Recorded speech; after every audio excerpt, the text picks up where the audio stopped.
ओम शांति की दुआएं दो दुआएं लो किसे कहते हैं, इसका मीनिंग क्या है, इसका रियल अर्थ बाबा का कहने का क्या भाव है। बाबा ने पिछले मुरली में या शायद बाबा मिलन के मुरली में ही बोला था कि बच्चे दुआएं लो दो, सदा प्रसन्न रहो और औरों को भी प्रसन्न करो, किसी के दुख दो ना दुख लो।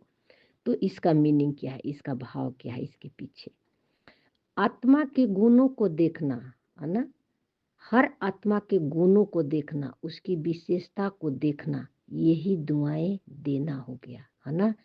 आप अपने सत्य की स्मृति में हो और सामने वाले को भी उसके सत्य पर लाइट शाइन कर रहे हो। उसके पाठ, उसका संस्कार कैसा भी चल रहा है, आप उसको जज नहीं कर रहे हो कि ये गलत है और ये सही है ना।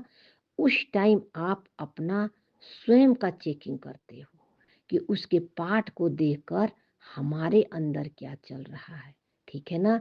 तो जब आप अपने पाठ के चेकिंग करते हो अपने अंदर, तो आप जब उसके पाठ से कुछ दुख का फीलिंग ले रहे हो या ईर्ष्या के फीलिंग आ रही है या देश के फीलिंग आ रही है या आपको अच्छा नहीं लग रहा है उसका संस्कार, आपका मन बोल रहा है कि ऐसा क्यों कर रहा है, तो इसको साक्षी होकर देखते हैं और बाबा को दे देते हैं और उस आत्मा के लिए थैंक्स बोलते हैं।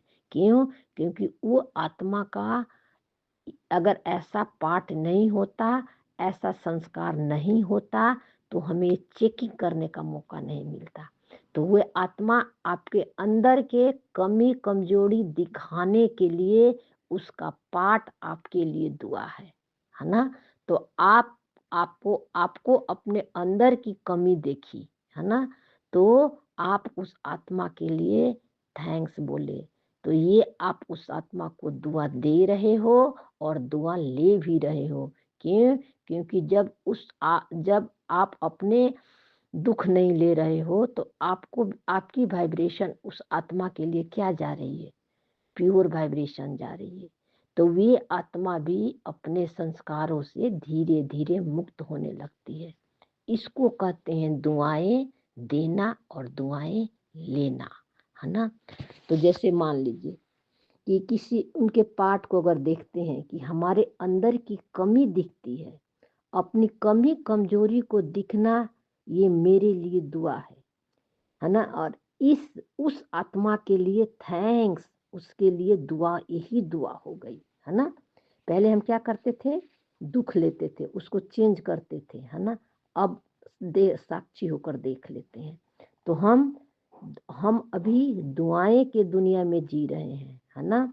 तो किसी के पाठ से कोई भी गिला और शिकवा नहीं, अपने पुराने स्वभाव संस्कार से भी कोई गिला और शिकायत नहीं, सिर्फ साक्षी होकर देखते हैं। हर आत्मा पावरफुल है, कोई भी आत्मा कमजोर नहीं है, इसलिए किसी के पाठ गलत नहीं है। हम सोचते हैं हमारा पाठ गलत है, हमारा पाठ भी गलत नहीं है। पाठ को साक्षी होकर देखने का मीनिंग क्या है, इसका मीनिंग ये नहीं है कि हमारा पाठ गलत है और सामने वाला का पाठ गलत है। साक्षी का होकर देखने का रियल मीनिंग ये है कि पाठ तो परफेक्ट है, उसे हम पाठ ही है जो हमें अपने सत्य को दिखलाता है, हमें अपने ट्रूथ का पता चलता है कि कितना हम अभी मन में फंसे हुए हैं, अभी हमारे अंदर क्या क्या खामियां हैं, क्या क्या कमजोरी है, कितना हम अभी ट्रूथ में अपने आगे बढ़ रहे हैं। तो ये पाठ हमें ये दिखाता है, चाहे हमारा पाठ हो चाहे किसी और का पाठ हो, पाठ मतलब स्वभाव संस्कार, ठीक है। तो साक्षी होने का देखने का मतलब ये नहीं कि वो पाठ किसी का गलत है ना। साक्षी होकर देखने का रियल अर्थ ये होता है कि उससे हमें अपने ट्रुथ का पता चलता है, साइलेंस का पता चलता है ना। तो इसको कहते हैं दुआएं देना और दुआएं लेना। किसी के पाठ से जजमेंट नहीं, चाहे कोई कितना भी गलत कर रहा हो। उदाहरण के लिए मान लीजिए, जैसे ये अपना अनुभव बताती है, कोई आत्मा है जो दोनों बहुत आपस में अटैच है ना। तो ज्ञान से पहले के अज्ञान के बाद भी मन में हल्की फीलिंग आती थी ईर्ष्या की कि ये दोनों आत्मा क्यों इतनी अटैच है, है ना। ये उससे क्यों इतना अटैच है, उसको इतना इससे अटैच नहीं होना चाहिए।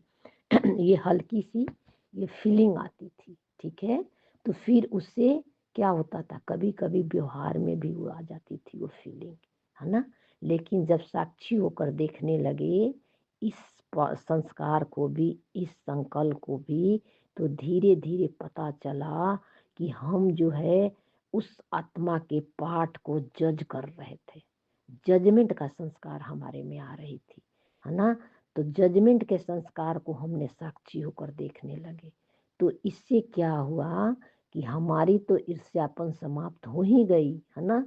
अब उससे दुख नहीं फील होने लगा, और सामने वाली आत्मा भी अपने पार्ट से डिटैच होने लगी, उसको भी इसकी फीलिंग जाने लगी। और वे आत्मा सुबह से शाम तक वही अपने जीवन में धारण करती है, वही कर्म करती है, पूरी फॉलो देख कर करती है जैसे ये आत्मा करती है ना। पूरे अपने जीवन को बदलने की पुरुषार्थ इसी तरह करती है। ज्ञान ली है, लेकिन ज्ञान को प्रैक्टिकल जीवन में बिल्कुल धारण नहीं, 0% मतलब धारणा थी उस आत्मा को, है ना। लेकिन वे आत्मा पूरा फॉलो करती है अपने जीवन को परिवर्तन करने के लिए। ये है दुआएं देना।